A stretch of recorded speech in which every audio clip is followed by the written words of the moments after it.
श्रीमद्भागवत महापुराण नमो नमः।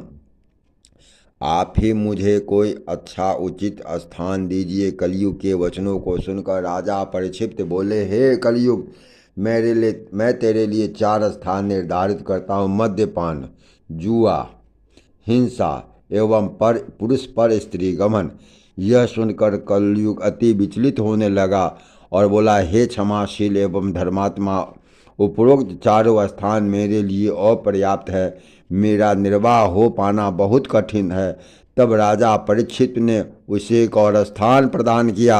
यह कहते हुए कलयुग को वचन सुनाए, हे कलयुग, तेरी दीनता पर तरस खाकर मैं तुझे 5वें तत्व के रूप में स्वर्ण सोना प्रदान करता हूँ। तो स्वर्ण में निवास कर सकता है। ये 5 स्थान प्राप्त करने के लिए विविध प्रकार से उन्होंने किया था कलयुग में, अन्यथा यह स्थान भी उसे प्राप्त न होते। यह विनय पूर्वक राजा परीक्षित से बोला, हे राजन, मैं अधर्मी अवश्य हूँ, किंतु मेरे भीतर एक महान गुण है। सतयुग में 10,000 वर्ष कठिन तपस्या करने से मोक्ष मिलता है। त्रेता युग में 1000 वर्ष तपस्या करने से मोक्ष मिलता है।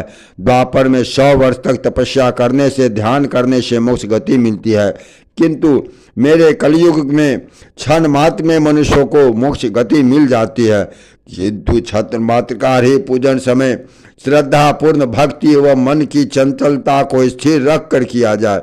सूजी महाराज बोले, हे कथा श्रवण करने वाले ऋषियों, यही कारण था राजा परीक्षित ने उसे सुवर्ण में निवास करने का अधिकार प्रदान किया। उसी समय वह राजा परीक्षित के स्वर्ण मुकुट में प्रवेश कर गया। अतः हे ऋषिजन, मनुष्यों को चाहिए जिन 5 तत्वों में कलयुग का वास है उनसे दूर रहे, तभी सदगति होगी। कलयुग के स्वर्ण में प्रवेश करने के पश्चात राजा परीक्षित अपने राजमहल में आए और आदेश देकर समस्त राज्य में ढिंढोरा करा दिया।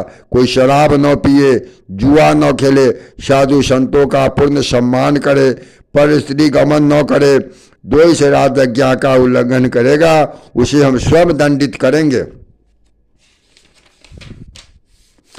ऋषियों की हरि कथा का पान कराते हुए श्री सूजी महाराज बोले, प्रभु की लीला ही अपरंपार है।